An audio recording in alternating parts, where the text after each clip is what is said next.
आप सबका फिर से स्वागत है। मैं Vivek Bindra, motivation speaker, leadership consultant, business coach. आज बात करूंगा इलॉन मस्क की। इलॉन मस्क है कौन? Far sighted, futuristic, barrier free thinking रखने वाले एक South African born Canadian American business magnate है। ये इलॉन मस्क जैसे लोग सदी में दो चार ही पैदा होते हैं।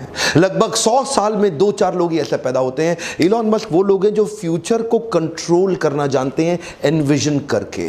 बचपन से ही 10 साल की उम्र में ही वो इतनी किताबें पढ़ लिए थे जो एक ग्रेजुएट भी नहीं पढ़ पाता। 12 साल की उम्र में घर में पड़े पड़े एक कंप्यूटर से उन्होंने एक गेम बना डाला और उस गेम को उन्होंने $500 के अंदर पहली दफा एक ऑनलाइन कंपनी को सेल कर दिया। बचपन से ही उनका ज्यादा फोकस था कि प्रॉब्लम, सबसे बड़ी प्रॉब्लम है सॉल्यूशन ढूंढना। Looking for the solution is the biggest problem. वो क्या कहते थे? एक ही प्रॉब्लम है कि प्रॉब्लम नहीं है, सॉल्यूशन ढूंढना बड़ी प्रॉब्लम है। तो उनकी कंपनी के अंदर अगर आके कोई ये बोल दे ना कि सर ये हो नहीं सकता, तो वो उसकी कंपनी में उसका आखिरी दिन होता था। वो क्या कहते थे? होगा, जरूर होगा, सोचो कैसे होगा। उनका मानना क्या है? Failure is the option. दुनिया बोलती है failure is not the option. ये मैंने पहले व्यक्ति देखे जिसका मैंने बिजनेस, एक्चुअली मैं थॉट प्रोसेस इलॉन मस्क का जानना चाहता था। आप में से कई लोगों ने कमेंट बॉक्स में लिखा ना कि इलॉन मस्क की केस स्टडी दीजिए। ये एक ऐसे व्यक्ति हैं जो मेरे लिए भी इंस्पिरेशन है। ये वो व्यक्ति हैं जो पृथ्वी के लिए जीवित रहना चाहते हैं। इन्होंने सोलर सिटी बनाई जो कि सस्टेनेबल एनर्जी क्रिएशन पे काम करती है। Solar city sustainable energy creation पे काम करती है। इन्होंने टेस्ला मोटर बनाई जो सस्टेनेबल एनर्जी कंजम्पशन पे काम करती है कि एनर्जी भी पेट्रोल डीजल का चक्कर ही खत्म हो जाए, पोल्यूशन फ्री हो जाए पृथ्वी। और electric vehicles, driverless cars. Actually paranoid व्यक्ति जो केवल हाई क्लास प्रोडक्ट बनाने पे फोकस किया। शुरू से शुरू करते हैं। आज जो कि ये पृथ्वी पे 21वें सबसे शक्तिशाली व्यक्ति माने जाते हैं, ये सेल्फ टॉट प्रोग्रामर हैं और रॉकेट साइंटिस्ट हैं। इन्होंने रॉकेट साइंस की फॉर्मल एजुकेशन नहीं ली, किताबों को पढ़ पढ़ के इन्होंने पूरे रॉकेट साइंस को समझ लिया। बचपन में ये किताबी कीड़े थे, किताबें पढ़ पढ़ के इन्होंने बचपन में ही एक डीप विजन, एक ऑब्सेशन, परसिस्टेंस क्रिएट कर लिया पृथ्वी को बदलने के लिए। ये कहते हैं great leader don't try to force a square peg into a round hole. वो क्या कहते हैं? स्क्वायर को राउंड में घुसाने की कोशिश नहीं करते। बुद्धिमान व्यक्ति वो है जो अपनी हाई परफॉर्मेंस टीम को बिल्ड करते हुए उनकी कोर इनर स्ट्रेंथ को पहचानता है। इसका अर्थ क्या हुआ? कभी भी मछली को पेड़ पे नहीं चढ़ाते, पेड़ पे बंदर को चढ़ाते हैं। बंदर अपने आप चढ़ जाएगा, मछली जिंदगी भर मेहनत करने पे भी नहीं चढ़ेगी। इनका मानना है कि अगर असाधारण काम कराना है टीम से तो टीम पावरफुल होनी जरूरी है। पहली बार में सही आदमी हायर करो। मीडियोकर आदमी जब उससे रिजल्ट अचीव नहीं होता तो वो ये मान लेता है रिजल्ट अचीव इसलिए नहीं हुआ क्योंकि हो नहीं सकता था। लेकिन ये बिल्कुल ऑपोजिट है। ये कहते हैं नहीं हुआ से कोई मतलब नहीं, रिजल्ट तो अचीव करना है, तरीके अलग अलग अपना लो। गोल को नहीं बदलना, तरीके बदलने हैं। गोल नहीं बदलना, स्ट्रैटेजी बदलनी है। पूरा बचपन 10-10, 12-12, 15-15 घंटे अकेले घर में बैठ के पढ़ पढ़ के इन्होंने निकाल दिए। जिंदगी भर 7 दिन काम किया, एक दिन में 15-15 घंटे काम किया। अपने आप से अनरीजनेबल, अनकॉम्प्रोमाइजेबल एक्सपेक्टेशन रखते थे। अपने आप से वो एक्सपेक्ट करते थे जो कोई नहीं कर सकता। ये क्या कहते थे? मुझे वो नहीं करना जो किया जा सकता है, मुझे वो करना है जो करना चाहिए। ये नहीं बोलते I don't expect to do what is possible, I want to do what is needed to be done। इनकी वर्ल्ड क्लास कंपनीज की लिस्ट में Zip2, X.com, PayPal, SpaceX, Tesla, solar city, hyperloop, open artificial intelligence, Neuralink, the boring company, जिनमें से SpaceX, Tesla और solar city की चर्चा और hyperloop की चर्चा पूरी दुनिया कर रही है। ये कहते थे मैं मंगल ग्रह पर लोगों को भेजूंगा, मंगल ग्रह पे जीवन चालू कर दूंगा। एक एक करके आता हूं। 95 में अपने भाई किम्बल के साथ मिलकर इन्होंने Zip2 की शुरुआत करी और ये Zip2 में इनको जल्दी ही फंडिंग भी मिल गई। शुरू में अपने पिता के पैसे से किया, बाद में एक्सटर्नल फंडिंग मिली, बोर्ड ऑफ डायरेक्टर्स बढ़ते चले गए और आगे चल के क्योंकि अभी ये यंग थे, इनका एक्सपीरियंस उतना बड़ा था नहीं, तो बोर्ड ऑफ डायरेक्टर्स ने सोचा यार ये आदमी सीईओ बनने के लायक नहीं, उसको सीईओ की पोजीशन से हटा दिया क्या। एनीवेज बाद में टेक बबल, आपको पता है सन 2000 से पहले 99 में ये फटने की कगार पे था, तो सारे बोर्ड ऑफ डायरेक्टर्स ने मिलकर सोचा इस कंपनी को बेच देते हैं। कॉम्पैक्ट को वो कंपनी बेच दी गई,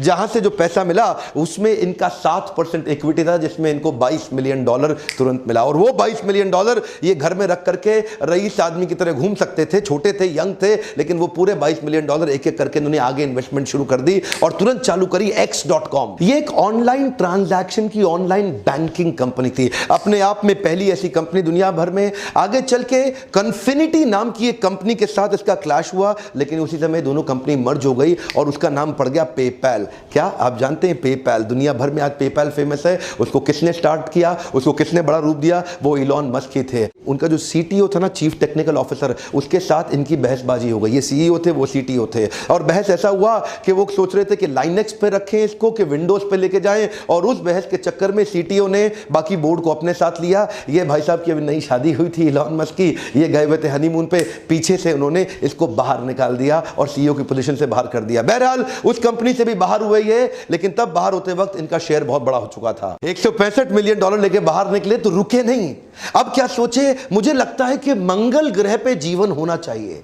ये सोचे मंगल ग्रह पे पेड़ पौधे उगाऊंगा, उसके बाद लोगों को बसाऊंगा, पूरा जीवन बसाऊंगा। ये रशिया गए। रशिया जाके उन्होंने बोला कि कुछ ऐसे रॉकेट्स का अरेंजमेंट किया जाए कि जिससे मैं मंगल ग्रह जा सकूं। उन्होंने इनको प्रपोजल दिया कि $8 मिलियन लगेगा। अब ये सोचने लगे, यार $8 मिलियन तो बहुत ज्यादा है।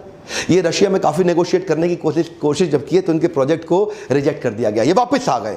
वापस आके सोचे क्यों ना मैं ये कंपनी खुद ही बना लूं, तो पढ़ने लग गए। अपने आप पढ़ के इन्होंने अपने आप उसी समय स्पेसएक्स कंपनी फाउंड करी। जिस प्रकार हेनरी फोर्ड ने commercially viable automobile industry create करी, उससे पहले गाड़ियां बड़ी महंगी बनती थी। हेनरी फोर्ड ने उसको कमर्शियली वायबल बनाने के लिए बड़ा एक असेंबली लाइन बना दिया। बोले जैसे हेनरी फोर्ड ने उसको कमर्शियली वायबल किया, तो मैं स्पेस ट्रैवल को कमर्शियली वायबल क्यों नहीं कर सकता? $8 मिलियन तो बहुत ज्यादा है एक रॉकेट का।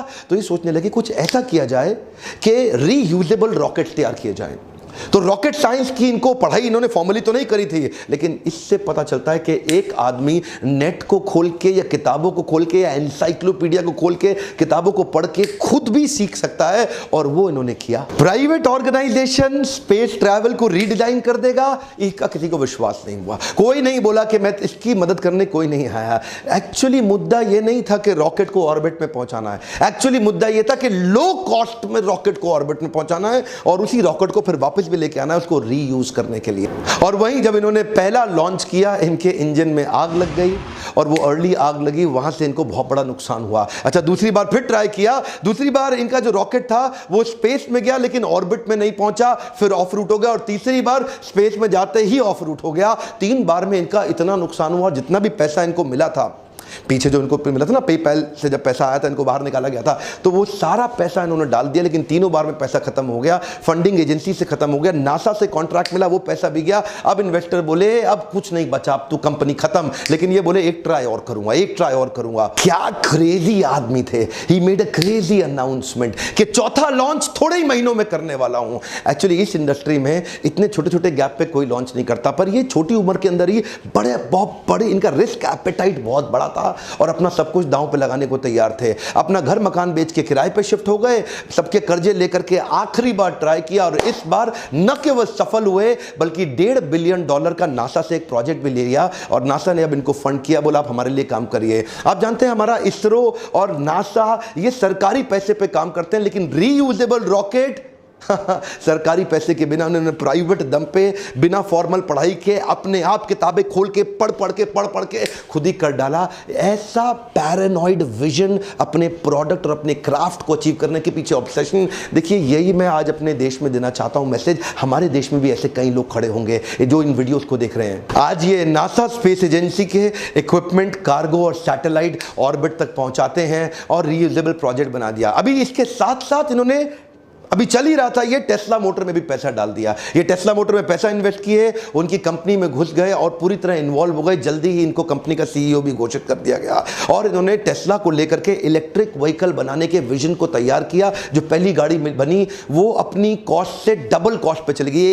$1,09,000 की एक गाड़ी बनी। एक्चुअली ये सोच रहे थे शुरू में कि $50,000 में बन जाएगी, लेकिन जब बनाने लगे तो उसकी कॉस्ट डबल हो गई। गाड़ी बिकी नहीं, बिकने में बहुत दिक्कत आई। दूसरी बार कॉस्ट थोड़ी कम हुई, लेकिन तीसरे अटेम्प्ट में एक्चुअल रीजनेबल कॉस्ट आ गई, जिससे इनकी बिक्री बहुत तेज हुई। यानी कि स्पेसएक्स में कई फेलियर आए, उससे पहले X.com में, पेपैल के टाइम पे पहले भी इनको निकाल दिया गया। उसके बाद इधर भी इन्होंने चालू किया तो इधर भी इनके कंटिन्यूअस फेलियर आते रहे। वो जो टेस्ला थी, ये जिधर जिधर गए ये क्या बोलते हैं, failure is an option. Come on, क्या फेलियर इज एन ऑप्शन, लेकिन you got to bounce back. Come on, you got to bounce back. याद रखिए, इलॉन मस्क अपने आप में केस स्टडी है, art of failing successfully. Come on, क्या, art of failing successfully. आज $20 बिलियन से ज्यादा की नेटवर्थ, दुनिया के 50 सबसे पैसे वाले अरबपतियों में इनका नाम आता है। दुनिया भर में इनका इन्फ्लुएंस इतना बड़ा हो गया, भारत भी आ रहे हैं इलेक्ट्रिक गाड़ियों को लेकर के, उसकी तैयारी हो रही है। हमारे प्रधानमंत्री से इनकी मुलाकात भी हुई, और आप तो जानते भी हैं आज हमारे देश में पेट्रोल डीजल गाड़ियां हटाने की पूरी तैयारी की जा रही है, इलेक्ट्रिक व्हीकल्स लाने के लिए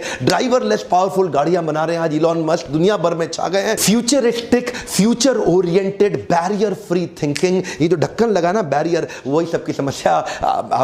आज एक बात कहना चाहता हूं, कुछ भी भूल जाना जिंदगी में, ये बाउंस बैक को मत भूल, हमेशा बाउंस बैक करना। मैं हर वीडियो में बताने की कोशिश करता हूं। मेरे पास तो वीडियो मैंने एलॉन मस्क पे बनाया, नीचे मेरे को, मैं प्रश्न में आपसे आज पूछूंगा, और किस दुनिया के पावरफुल लीडर के बारे में आप जानना चाहते हैं जिनके बारे में मैं आपको शेयर करूं। आपको इंस्पायर करना ये मेरी जिम्मेदारी है। चैनल पे वापस आके सब्सक्राइब करना, बेल आइकन को हिट करना, दूसरों से कराना ये आपकी जिम्मेदारी है। और एक रिक्वेस्ट करना चाहता हूं, हमारे भारत में भी ऐसे पावरफुल पोटेंशियल्स हैं, लेकिन दबे हुए हैं क्योंकि बैरियर बन जाते हैं, उनको आसपास के लोग दबा देते हैं, कर नहीं पाते। घर बैठे बैठे ये फ्री वीडियोस आपको देखने को मिल रहे हैं, इतना सा काम करिए, शेयर करिए, तक कुछ क्या पता कि किसको कौन सी बात कब चिंगारी की तरह लग जाए और उसका एक जे कर्व हो जाए, उसकी ग्रोथ हो जाए। तो शेयर करिए सारे व्हाट्सएप ग्रुप्स में, हो सके तो डाउनलोड करके सबको शेयर कर दीजिए। मेरे साथ जुड़े रहने के लिए, हर बार वीडियोस को वापस आके देखने के लिए प्रेम पूर्वक आप सबका फिर से बहुत बहुत धन्यवाद।